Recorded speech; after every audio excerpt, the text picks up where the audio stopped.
Hello बच्चों, स्वागत है आप सभी का आपके अपने चैनल गॉड क्लासेस पर। गॉड क्लासेस मैथ्स भी एंड मस्ती भी। तो बच्चों, आज की जो क्लास है उसमें हम बात करने वाले हैं प्रोबेबिलिटी का जो नेक्स्ट पार्ट है आपका, the law of total probability. हम बात करें अप्लाइड मैथमेटिक्स क्लास 11th की, ठीक है, 12th की प्रोबेबिलिटी नहीं है। तो क्लास 11th की जो प्रोबेबिलिटी है उसमें हम आज लॉ ऑफ टोटल प्रोबेबिलिटी के बारे में समझेंगे कि लॉ ऑफ टोटल प्रोबेबिलिटी क्या होता है, प्लस एक्सरसाइज 12.7। ठीक है, 5 क्वेश्चन है इसके अंदर, पांचों के पांचों क्वेश्चन हम इसी वीडियो के अंदर आज खत्म करने वाले हैं। तो सबसे पहले इसके बारे में बात करते हैं कि क्या कहता है लॉ ऑफ टोटल प्रोबेबिलिटी का मतलब क्या है। ये कहता है कि अगर आपके पास एक सैंपल स्पेस है, ठीक है, ये आपके पास एक सैंपल स्पेस है। अब इस सैंपल स्पेस में कुछ इवेंट है, वो इवेंट क्या है, हमने मान लिया भाई इवेंट है यहाँ पर E1 E2, और ये सारे इवेंट क्या है, म्यूचुअली एक्सक्लूसिव इवेंट है। म्यूचुअली एक्सक्लूसिव का मतलब कि उनका इंटरसेक्शन जो है वो फाई के बराबर है, मतलब इनमें कुछ भी इंटरसेक्शन नहीं है। E1 E2 E3 इस तरह से बहुत सारे इवेंट हैं, लेकिन ये सारे म्यूचुअली एक्सक्लूसिव इवेंट हैं। यानी इन सबका इंटरसेक्शन करोगे तो आपके पास क्या आएगा, फाई आएगा, आपके पास कुछ नहीं आएगा। तो इनको वो क्या बोलते हैं, म्यूचुअली एक्सक्लूसिव। तो ये कुछ इवेंट है हमारे पास, E1 E2 up to En are mutually exclusive and exhaustive. और ये एग्जॉस्टिव भी है। एग्जॉस्टिव का मतलब क्या होगा कि अगर हम इनका यूनियन करें, अगर हम इन सब का यूनियन करें तो ये इवेंट पूरा का पूरा सैंपल स्पेस बना देंगे। तो इसको हम बोलते हैं एग्जॉस्टिव। ये सब हम पीछे पढ़ ही चुके हैं। तो ये पूरा सैंपल स्पेस है, मतलब ये जितने भी इवेंट होंगे E1 E2 इन सब का हम यूनियन करेंगे, इन सबको इकट्ठा करेंगे तो आपके पास ये पूरा का पूरा सैंपल स्पेस आ जाएगा। तो मान लो हमारे पास, हमने इसको शो कर दिया भाई, ये इवेंट है आपका E1, ये इवेंट है E2, ये इवेंट है E3, ये इवेंट है E4, ये इवेंट है E5, ये इवेंट है E6, ये इवेंट है E7। इस तरह से बहुत सारे इसके अंदर इवेंट पॉसिबल हैं। ठीक है, अब यहाँ पर मैं इसको अगर नाम दे दूँ पर्टिकुलर, कुछ भी नाम आप दे सकते हो, ऐसा कुछ नहीं है।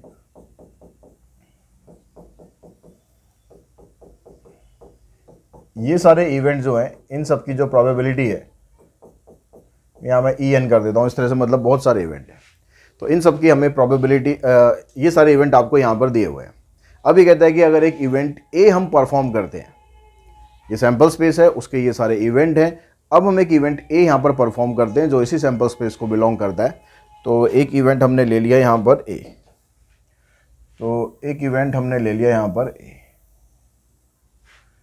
ठीक है, ये जो ब्लू में हमने लिखा ये इवेंट हो गया ए। तो आपको इसी ए इवेंट के होने की प्रोबेबिलिटी बतानी है। यानी E1 E2 अब ये सारे इवेंट आपको दिए हुए हैं और आपको एक इवेंट और परफॉर्म करना है ए, उसके होने की आपको प्रोबेबिलिटी बतानी है। यही हमें बताता है लॉ ऑफ टोटल प्रोबेबिलिटी। अब जो इवेंट ए हो रहा है उसमें क्या क्या हो रहा है, देखो, अगर मैं प्रोबेबिलिटी ऑफ ए निकालूं तो ए इवेंट यहां पर हो रहा है, ये क्या पार्ट आएगा, ए और E2 का इंटरसेक्शन। ये क्या पार्ट आएगा, ए और E1 का इंटरसेक्शन। ये क्या पार्ट आएगा, ए और E7 का इंटरसेक्शन। ऐसे ही हम सबका इंटरसेक्शन आप करोगे, इन सब का इंटरसेक्शन करोगे तो उससे मिलकर आपका पूरा का पूरा ये इवेंट बन जाएगा ए। यानी प्रोबेबिलिटी ऑफ ए को अगर मैं ऐसे लिख दूं, probability of A intersection E1 plus union का मतलब प्लस ही करना होता ना, इन सबका मैं इकट्ठा करना है, इन सबका यूनियन करना है, तो मतलब प्लस कर दो। Probability of A intersection E2, इस तरह से करते करते हम probability of A intersection En तक पहुंच गए। तो इन सब का जो टोटल आ रहा है, इन सब का जो टोटल आ रहा है वही हमारे पास प्रोबेबिलिटी ऑफ ए की जो वैल्यू बनती है। अब ए इंटरसेक्शन E1 की वैल्यू थी क्या, हमने कंडीशनल प्रोबेबिलिटी में पढ़ा था कि अगर हम इंटरसेक्शन निकालते हैं, मतलब हम अगर कंडीशनल प्रोबेबिलिटी में हमने पढ़ा था कि जो इंटरसेक्शन है वो इसके बराबर होता है। यानी इसको अगर मैं इंटरसेक्शन की वैल्यू निकालना चाहता हूं तो मैं क्या करूंगा कि मेरे को इस वाली वैल्यू को, ये वाली जो वैल्यू है इसको मैं शिफ्ट कर दूंगा इधर, इसके साथ मल्टीप्लाई में, और इधर क्या रह जाएगा आपके पास, यहाँ से ये हट जाएगा। ठीक है, इसको हटा दो यहाँ से, तो इंटरसेक्शन की जो वैल्यू है वो ये आ गई। तो यहाँ पर जो जो इंटरसेक्शन है उनकी जगह आप ये वाला फार्मूला अप्लाई कर दो। तो यहाँ पर अब क्या हो रहा है, यहाँ पर हम लेंगे भाई, यहाँ पर हमको मल्टीप्लाई करनी है प्रोबेबिलिटी ऑफ E1, ए नहीं लेना है, ठीक है, ए की तो हम निकाल ही रहे हैं प्रोबेबिलिटी, और इसको मल्टीप्लाई कर देंगे इसकी कंडीशन से probability of A bye E1।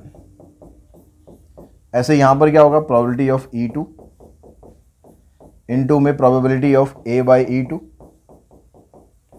और इसी तरह से करते करते आप लास्ट तक पहुँच जाएंगे प्रोबेबिलिटी ऑफ En, फिर इनटू में probability of A by En। यानी इन सब की जो प्रोबेबिलिटी आएगी उसको अगर आप सम करोगे तो उससे आपके पास प्रोबेबिलिटी ऑफ ए इवेंट की होने की प्रोबेबिलिटी आपको मिल जाएगी। यानी इन सबको इकट्ठा करके हम लिखेंगे तो कैसे लिख सकते हैं, इकट्ठा करने के लिए हम यूज़ करते हैं summation, probability of P of E1, ये E1 E2 E3 ये चेंज हो रहा है तो इसको डिनोट कर देते हैं आई से, और इससे किसको इंटू करना है, प्रोबेबिलिटी ऑफ ए बाय आई से। जो यहाँ पर होगा, यहाँ E1 होगा तो यहाँ E1 हो जाएगा, यहाँ E2 होगा तो यहाँ E2 हो जाएगा, E10 होगा तो यहाँ पर E10 हो जाएगा। यानी प्रोबेबिलिटी ऑफ ए अगर आपको निकालनी है तो ये जितनी भी प्रोबेबिलिटी आएंगी उन सब का आप सम करेंगे तो उससे आपके पास बन जाएगा प्रोबेबिलिटी ऑफ ए। यही कहता है लॉ ऑफ टोटल प्रोबेबिलिटी। अब इसी को हम यूज़ करके क्वेश्चन सॉल्व करते हैं जो हमारी एक्सरसाइज में दिए हुए हैं, एक्सरसाइज नंबर 12.7। ठीक है, इसमें जो पहला क्वेश्चन है इसमें कहता है कि a purse contain 4 silver and 5 copper coin. 4 silver coin है, 5 कॉपर कॉइन है। A second purse contain 3 silver and 7 copper coins. If a coin is taken out at random from one of the purse, उन दोनों में से किसी एक purse से आपको एक कॉइन निकालना है, तो what is the probability that it is a copper coin. तो जो आप कॉइन वहां पर निकाल रहे हो वो कॉपर का कॉइन होगा, इस बात की प्रोबेबिलिटी आपको फाइंड करनी है। यानी यहां पर जो ए इवेंट है जो आपको निकालना है वो क्या है, getting a copper coin, getting a copper coin.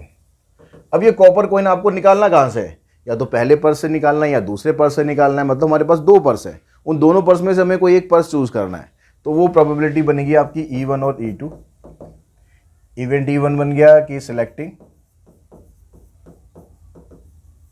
Purse 1, और E2 इवेंट क्या आ गया, सिलेक्टिंग पर्स 2। अब अगर हम प्रोबेबिलिटी ऑफ E1 निकालें या प्रोबेबिलिटी ऑफ E2 निकालें, क्योंकि 2 पर्स है, 2 में से आपको एक सिलेक्ट करना है, तो प्रोबेबिलिटी ऑफ E1 आ जाएगा 1/2 और प्रोबेबिलिटी ऑफ E2 आ जाएगा ये भी 1/2, दोनों 1/2 आ गए। हमेशा ध्यान रखेंगे जब भी आप E1 E2 E3 जितने भी इवेंट बनाओगे उन सब का सम 1 के बराबर होना चाहिए, क्योंकि हमने पढ़ा था कि ये म्यूचुअली एग्जॉस्टिव भी होता है और म्यूचुअली एक्सक्लूसिव भी होता है। म्यूचुअली एग्जॉस्टिव नहीं, खाली एग्जॉस्टिव, और म्यूचुअली एक्सक्लूसिव दोनों होता है। तो मतलब इनके बीच में कुछ भी इंटरसेक्शन नहीं होगा, ये एक अलग पर्स है, ये एक अलग पर्स है, इंटरसेक्शन कुछ भी नहीं होगा। और इन दोनों को हम इकट्ठा करेंगे तो इन दोनों की प्रोबेबिलिटी का सम 1 के बराबर आ रहा है। तो दोनों कंडीशन हमारी सेटिस्फाई हो रही है। अब हमें फाइंड करना है probability of A bye E1, ठीक है, क्योंकि हमें इसकी जरूरत पड़ेगी। अब probability of A bye E1 क्या बनेगा, अब इसके लिए आपको फार्मूला लगाने की जरूरत नहीं है, यहीं से निकालेंगे कि हम यहाँ पर ए का मतलब क्या है, getting a copper coin. Copper coin निकाल रहे हैं हम, कहाँ से निकाल रहे हैं, पर्स 1 से निकाल रहे हैं। तो पर्स 1 के अंदर देखो कॉपर कॉइन कितने थे, कॉपर कॉइन 5 थे, टोटल कॉइन कितने थे, 9 थे। तो प्रोबेबिलिटी बन गई कॉपर कॉइन की 5/9। अगर हम दूसरा पर्स सेलेक्ट करते हैं तो उसमें से कॉपर कॉइन निकालेंगे तो क्या प्रोबेबिलिटी बनेगी, कॉपर कॉइन यहाँ पर है 7, टोटल कितने हो जाएंगे 10, तो ये आ गया 7/10। यानी प्रोबेबिलिटी ऑफ ए अगर आपको निकालना है, ए मतलब कॉपर कॉइन आपको निकालना है, तो आपको क्या करना पड़ेगा, प्रोबेबिलिटी ऑफ E1 को probability of A bye E1 से मल्टीप्लाई करेंगे, प्लस प्रोबेबिलिटी ऑफ E2 को probability of A by E2 से मल्टीप्लाई करेंगे। E3 तो है नहीं, बस 2 ही इवेंट है, बस यहाँ पर इनकी वैल्यूज पुट करो, ये आ जाएगा 1/2, ये आएगा 5/9, ये आएगा 1/2, आ जाएगा 7/10। सिंप्लीफाई करेंगे 5/18 प्लस 7/20। ठीक है, इसका एलसीएम लेंगे, 18 और 20 का एलसीएम आ जाएगा कितना, 60 नहीं आएगा, 180, 90, 180 आएगा, 180 नहीं, 18 की टेबल में 9, 10, 90 आ गया ना, 90 पर इससे तो डिवाइड होगा नहीं, 180 आएगा। एलसीएम आ जाएगा इसका 180, 10 से करेंगे इसको, 10 पंजे 50, इसको करेंगे 9 आएगा, 9 सत्ते 63, 3 5 और 6 11, 113 अपॉन में 180, ये हमारा आंसर बन जाएगा क्वेश्चन नंबर फर्स्ट का। क्वेश्चन नंबर सेकंड पे चलते हैं। अब सेकंड में बस इसी तरह से आपको ए और E1 E2 फाइंड करने आ जाए तो इस एक्सरसाइज में कुछ भी नहीं है। अब यहाँ कहता है person has undertaken A construction job. अब एक आदमी जो है कंस्ट्रक्शन जॉब ले रहा है। The probability are 0.65 that there will be strike. Strike होने की प्रोबेबिलिटी होगी 0.65। 0.80 that the construction job will be completed on time if there is no strike. अगर कोई स्ट्राइक नहीं होती है, सब कुछ बढ़िया चल रहा होता है, जो टाइम पर काम कंप्लीट होने की प्रोबेबिलिटी होती है 0.80। 100% फिर भी नहीं होती है, फिर भी चलो 0.80 तो होती है। And 0.32 that the construction job will be completed on time if there is a strike. और अगर स्ट्राइक हो जाएगा तो कुछ चीज़ें बंद हो जाएंगी, कुछ चीज़ें बंद हो जाएंगी तो काम जो है टाइम से कंप्लीट नहीं होगा। तो कंप्लीट होने की जो प्रोबेबिलिटी है टाइम पर वो होगी 0.32, काफ़ी कम हो जाएगी। तो अब आपको ये बताना है determine the probability that the construction job will be completed on time. तो कंस्ट्रक्शन जॉब टाइम पर कंप्लीट हो रही है, इसकी प्रोबेबिलिटी आपको बतानी है। तो यहां पर जो ए इवेंट हो गया, job will be done on time, job will be done on time. अब ये जो कंस्ट्रक्शन जॉब है ये टाइम पर कंप्लीट होने के लिए दो कंडीशन, या तो स्ट्राइक होगी या स्ट्राइक नहीं होगी। तो स्ट्राइक होने की प्रोबेबिलिटी होगी आपके पास, वो इवेंट हो गया E1, there will be strike, there will be a strike. और E2 इवेंट हो गया, there is no strike.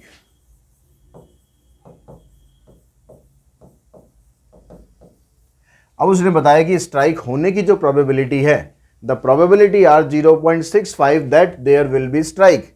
Strike होने की जो प्रोबेबिलिटी है वो 0.65 है।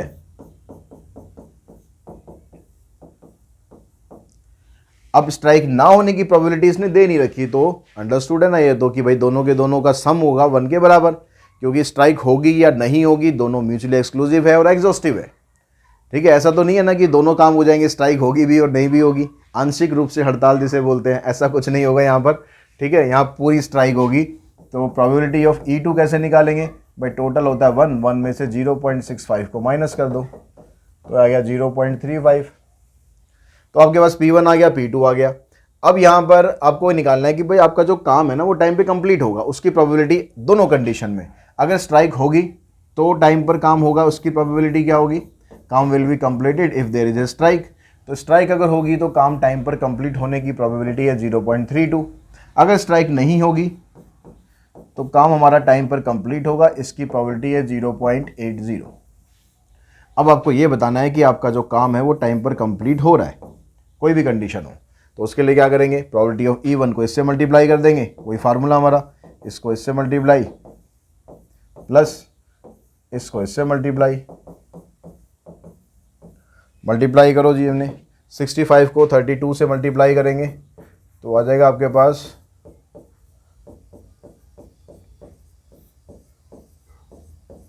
2080, यानी 0.208 लिख ले खाली। यहाँ पर मल्टीप्लाई करेंगे तो एक जीरो आएगी, इसको छोड़ो, 5 8 5 जा 40 और 8 3 जा 24, 24 प्लस में 4 28। इन दोनों को ऐड कर दो तो आ जाएगा यहाँ से 884। तो काम टाइम पर कंप्लीट होने की प्रोबेबिलिटी आ गई 0.488। क्वेश्चन नंबर नेक्स्ट पे चलते हैं। नेक्स्ट क्वेश्चन में क्या इसने कि भाई कहा कि देयर आर 2 बैग्स, 2 बैग हैं आपके पास। 1 bag contains 6 green and 3 red marble. The second bag contain 5 green and 4 red marble. One ball is transferred from the first bag to the second bag. एक बॉल जो है पहले वाले bag से हम दूसरे वाले बैग में ट्रांसफर कर रहे हैं। Then one ball is drawn from the second bag. उसके बाद जो सेकंड वाला बैग है उससे आपको एक बॉल निकालनी है।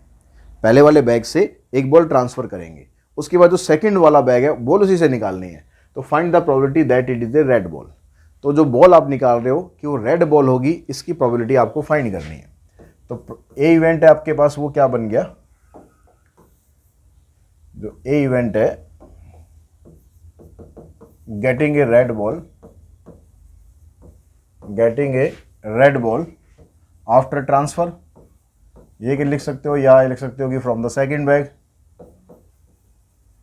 पर बॉल हमें निकालनी है ट्रांसफर करने के बाद। अब ट्रांसफर कैसे की जा सकती है बॉल, दो केस आएंगे हमारे पास। अब जो पहले वाला बैग है उस बैग के अंदर तो 6 तो ग्रीन बॉल है और 3 उसमें से रेड बॉल है। तो जब आप पहले वाले बैग से बॉल ट्रांसफर करोगे तो ट्रांसफर करने के दो सिचुएशन आएंगी, या तो आप ग्रीन बॉल ट्रांसफर करोगे या रेड बॉल ट्रांसफर करोगे, दोनों तो हो नहीं सकती। तो E1 का मतलब हो गया transfer green ball, transfer green ball, और E2 का मतलब हो गया ट्रांसफर रेड बॉल। तो E1 की प्रोबेबिलिटी क्या बनेगी, अगर आप ग्रीन बॉल ट्रांसफर करते हो तो ग्रीन बॉल है 6, टोटल बॉल है 9, 6 ग्रीन 3 रेड। और अगर आप रेड बॉल ट्रांसफर करते हो तो प्रोबेबिलिटी बनेगी 3/9। अब बॉल तो आपने चलो ट्रांसफर कर दी, ट्रांसफर करने के बाद आता हो सेकंड वाले बैग में। अब सेकंड वाले बैग से आपको निकालनी है रेड बॉल, तो probability of getting a red ball from bag second if transferred ball is green, ये मतलब हुआ इसका। अब जो सेकंड वाला बैग था उसके अंदर बॉल कितनी थी, उसके अंदर बॉल थी, जो second bag contain 5 green and 4 red. Second वाले बैग के अंदर, सेकंड वाला जो बैग है आपके पास, इस सेकंड वाले बैग में मैंने बना दिया, कितनी है, 5 तो ग्रीन बॉल है, 5 बॉल आपके पास ग्रीन है, 1 2 3 4 5, और 4 इसमें रेड बॉल है, 4 इसमें रेड बॉल है, 1 2 3 4। अब अगर हम पहली वाली कंडीशन को फॉलो करें तो पहली कंडीशन में ग्रीन बॉल हम ट्रांसफर कर रहे हैं, तो ग्रीन बॉल ट्रांसफर करेंगे तो ग्रीन बॉल इसमें एक और ऐड हो जाएगी, तो ग्रीन बॉल तो हो गई 6, टोटल बॉल कितनी है आपके पास, 10 हो गई। 9 तो पहले थी ना, 5 ये 4 ये, अब एक हमने ट्रांसफर करी ग्रीन वाली, तो इसका मतलब है कि यहां पर अब आपके पास 10 बॉल हो गई टोटल, उन 10 में से 4 रेड हैं 6 ग्रीन है, ये मतलब होगा। तो यहां से जब आप रेड बॉल निकालोगे तो रेड बॉल आपके पास 4 है, टोटल बॉल आपके पास 10 है।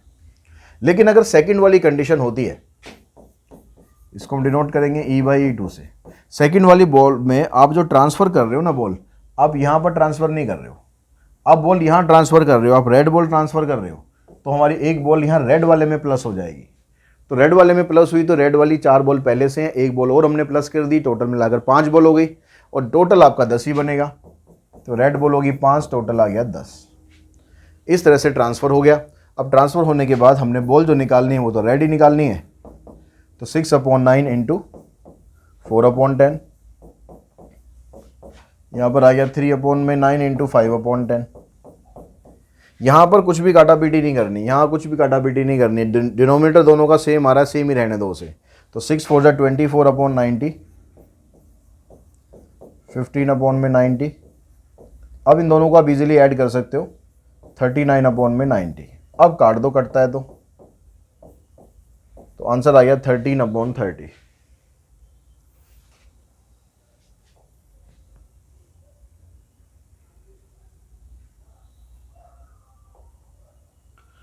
क्वेश्चन नंबर 4 में कहता है कि एक urn contain 5 red and 5 black ball, 5 red है 5 ब्लैक है। A ball is drawn at random, its colour is noted and is then return to the urn. हम एक बॉल उसमें से निकालेंगे, कलर को देखेंगे अच्छे तरीके से क्या कलर है, वापस बैग में डाल देंगे। Moreover 2 additional ball of the same colour are put in the urn. अब इसके अलावा जो कलर हमने देखा था बड़े ध्यान से कि ये इस कलर की बॉल है, उस कलर की 2 बॉल और हम उसके अंदर डाल देंगे। And then a ball is drawn at random, उसके बाद हम वहां से एक बॉल निकालेंगे। ठीक है, पहले हमने बॉल निकाली, कलर को अच्छी तरह देखा कौन सा कलर है, वो बॉल हमने वापस डाली, उसी कलर की 2 बॉल हमने और डाल दी। उसके बाद हम एक बॉल निकालेंगे और उस बॉल की प्रोबेबिलिटी आपको निकालनी है कि जो सेकंड वाली बॉल आप निकाल रहे हो ना वो रेड बॉल है, इसकी प्रोबेबिलिटी हमें फाइंड करनी है। यानी ए क्या है यहां पर, getting second ball is red, second ball is red. अब यहां पर जो आप पहली बॉल निकालोगे तो क्या क्या कंडीशन बनेगी आपके पास, आपने पहली बॉल निकालोगे तो या तो वो रेड निकलेगी या ब्लैक निकलेगी, टोटल आपके पास 10 है, और अगर रेड निकालोगे गेटिंग रेड, और ई इवेंट क्या बनेगा, गेटिंग ब्लैक। ठीक है, अब हम यहाँ पर इनकी प्रोबेबिलिटी देखते हैं। E1 की जो प्रोबेबिलिटी यानी रेड बॉल निकालने की 5/10 हो जाएगी। 5/10 का मतलब 1/2, और जो E2 है ये भी 1/2 ही आएगा, 5/10 है वो भी। अब आपने क्या करना है, अगर हम पहली कंडीशन को लेते हैं कि हमने जो पहली बॉल निकाली थी वो रेड थी, तो हम क्या करेंगे, उसके अंदर 2 रेड बॉल और डाल देंगे। उसके बाद हम फिर रेड बॉल निकालेंगे सेकंड वाली, यानी probability of getting second ball is red if first ball is drawn. First ball कौन सी निकली थी, रेड निकली थी, तो उसके अंदर हमने रेड बॉल और 2 डाल दी। तो पहले रेड बॉल थी 5, अब हो गई 2 और बढ़ के यानी 7। तो आपके पास टोटल आ गई प्रोबेबिलिटी 7/12। और उसके बाद आते हैं हम सेकंड कंडीशन पर। सेकंड कंडीशन में क्या हो रहा है कि जो बॉल आप निकाल रहे हो ब्लैक निकाल रहे हो। अगर ब्लैक बॉल निकाल रहे हो तो उसको कलर देखने के बाद उसमें कौन सी बॉल डालोगे, ब्लैक ही डालोगे वापस। लेकिन हमें जो बॉल निकालनी है सेकंड वाली, वो तो रेड बॉल निकालनी है ना। Getting second red ball if first ball is drawn.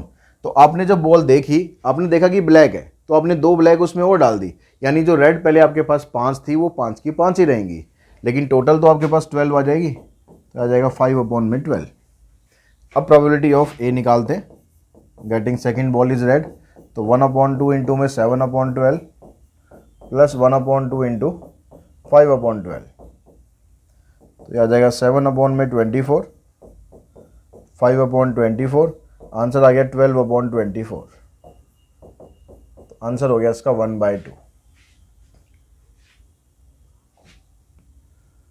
Question number 5 पे चलते हैं। फिफ्थ में कहता है कि in a factory a product is manufactured by any of the 3 machine. एक प्रोडक्ट है, वो आपको इन तीनों में से किसी भी मशीन पर बनाना है, machine A, machine B, machine सी।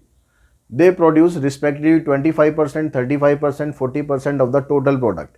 जितना भी प्रोडक्ट वहाँ पर बनता है उसमें से ए 25% प्रोड्यूस करता है, बी 35 और सी 40। इसका टोटल 100 के बराबर आ जाएगा। ठीक है, यानी ये एग्जॉस्टिव इवेंट बन जाएगा। एग्जॉस्टिव इवेंट बन गया, तीनों अलग अलग मशीन है, तो ये यहाँ पर कौन सा बन गया, म्यूचुअली एक्सक्लूसिव भी बन गया। यानी अगर हम E1 प्रोबेबिलिटी ऑफ E1 निकालें, E1 का मतलब है कि टेकिंग फर्स्ट मशीन, तो यह आ जाएगा 25% यानी 25/100। प्रोबेबिलिटी ऑफ E2 अगर निकाल दें हम तो 35/100, और प्रोबेबिलिटी ऑफ E3 निकालें तो 40/100। अब आगे कहता है कि product is selected at random. एक प्रोडक्ट हमने सेलेक्ट किया, find the probability that it is defective. जो हमें प्रोबेबिलिटी निकालनी है वो निकालनी है हमें डिफेक्टिव की। Product is defective. अब कौन सी मशीन कितना डिफेक्टिव आइटम प्रोड्यूस कर रही है। Assume that machine A, B, C produce respectively 5%, 4% और 2% डिफेक्टिव आइटम। जो मशीन ए है जितना भी वो बनाती है उसका 5% डिफेक्टिव निकालती है, मशीन बी 4% डिफेक्टिव निकालती है और ये 2% डिफेक्टिव निकालती है। तो इसका मतलब probability of A by E1 अगर हम लेंगे तो ये क्या आ जाएगा, 5% डिफेक्टिव निकाल रही है यानी 5/100। अगर हम मशीन बी को सिलेक्ट करते हैं तो ये 4% डिफेक्टिव निकालती है यानी 4/100। और अगर आप मशीन सी को सिलेक्ट करोगे तो ये निकाल रही है 2% डिफेक्टिव यानी 2/100। अब हमने इसमें से एक मशीन चूज कर ली, एक प्रोडक्ट निकाला, और वो प्रोडक्ट क्या होगा हमारा, डिफेक्टिव होगा। तो डिफेक्टिव होने की जो प्रोबेबिलिटी है ये निकालने का, अब यहाँ पर 3 इवेंट है तो इसको इससे मल्टीप्लाई,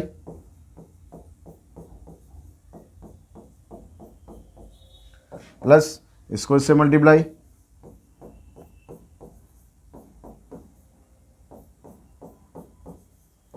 प्लस इसको इससे मल्टीप्लाई। डिनोमिनेटर हमने किसी का भी कैंसिल नहीं करा, सबका सेम रखो। अब इसको सॉल्व करो, यहाँ पर आ जाएगा 125/10,000, 140/10,000, 80/10,000। इसको सॉल्व करते ही आ जाएगा 5, 8 4 12 और 2 14, 1 2 3/10,000। यहाँ पर 3 से काट दो, 3 से तो कटेगा नहीं, 5 से काट दो, तो 5 30 और 5 नहीं 45, तो आ जाएगा 69/2000। तो इसी क्वेश्चन के साथ ही जो एक्सरसाइज है आपकी 12.7 वो हमने फिनिश कर ली है। तो आई होप आप लोगों को समझ में आ चुकी होगी एक्सरसाइज कैसे ये करनी है, और बहुत इंपॉर्टेंट एक्सरसाइज है, स्पेशली एक्सरसाइज 12.8 जब करेंगे तो उसमें हम इसका भी यूज़ करेंगे। तो अच्छी तरह से क्वेश्चंस प्रैक्टिस कर लेने हैं ताकि आपको 12.8 करने में कोई परेशानी ना हो। आज की इस वीडियो में इतना ही। Thanks to all of you.